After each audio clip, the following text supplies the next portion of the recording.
Hi guys, welcome to this quick tutorial on how to use the PBR materials that we make in Substance Designer and Blender and render it out in cycles.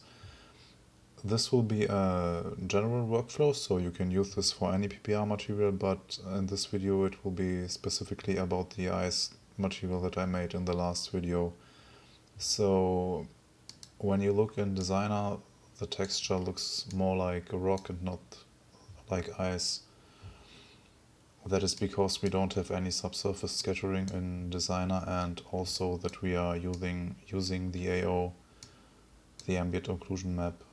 And what you have to pay attention to when exporting your textures is that your normal map format is set to OpenGL, because cycles use this normal maps in OpenGL format and not in DirectX, so this is all you need to pay attention to.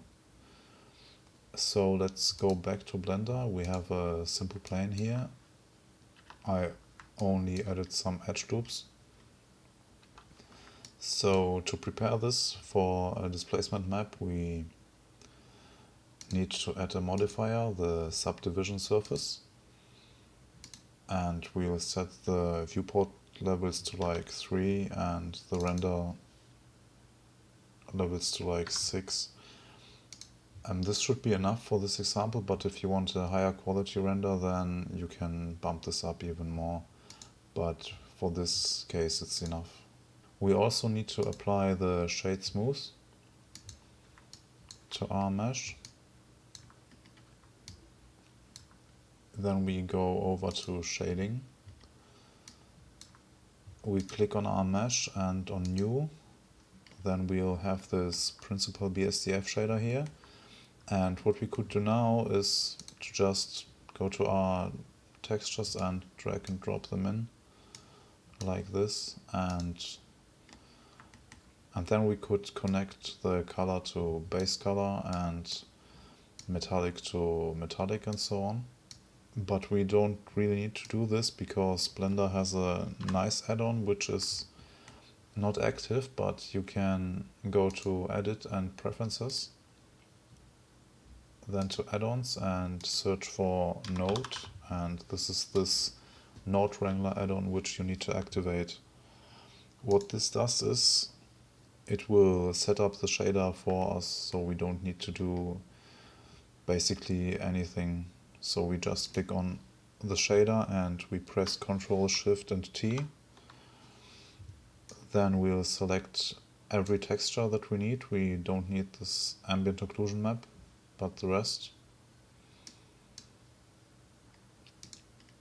And this will automatically set the network for us, so this is a really great addition and a big time saver. But I didn't get the base color, so we just take it like this and drag and drop it in and connect it manually. It's not a big deal.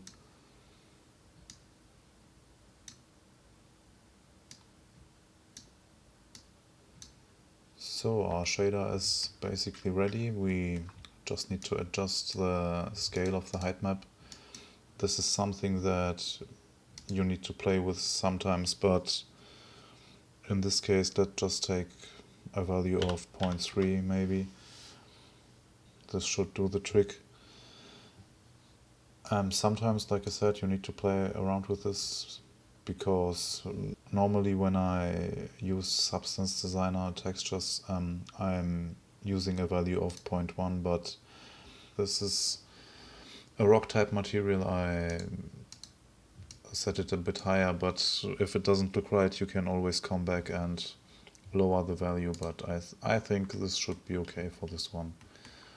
What we also need, as this is a nice material, we'll need some subsurface scattering. You can pick a color here if you like, but we'll just take our base color and plug it in. Then we'll need to set the amount. Let's just take a value of, don't know, maybe 0.25. This should be good.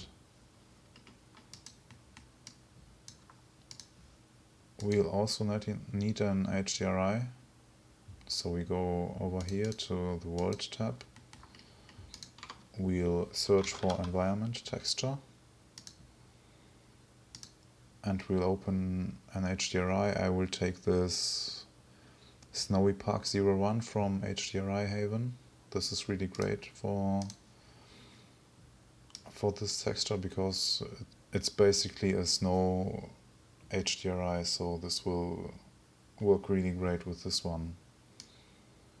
So we connect this to color.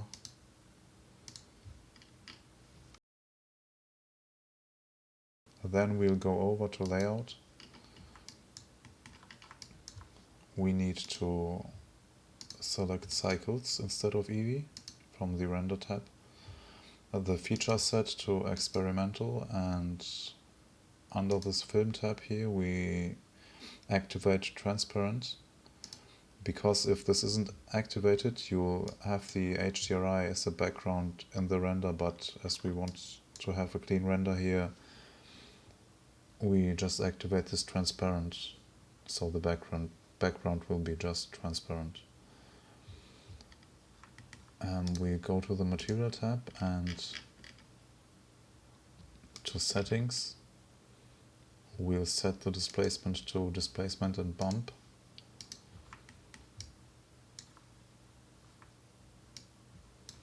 Then we'll need a light. We'll take this spotlight here.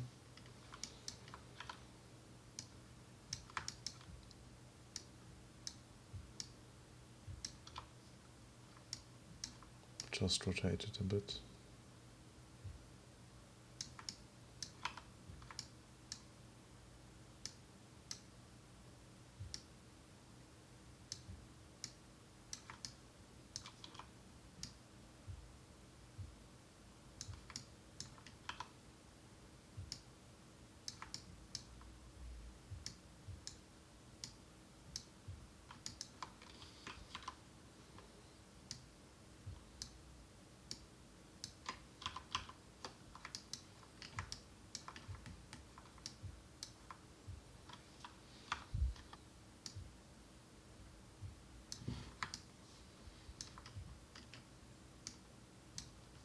We need to set the power to a much greater value.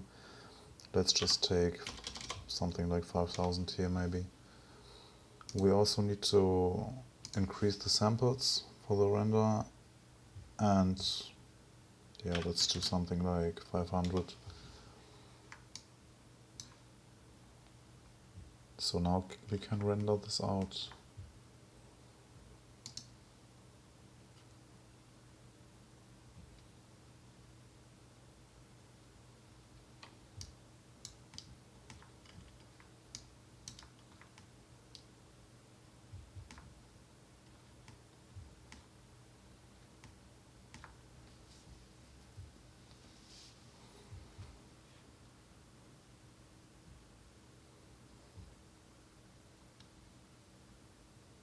So like you can see we have much nicer reflections now, and the subsurface scattering is also doing the job. So this looks way more like ice than in Designer.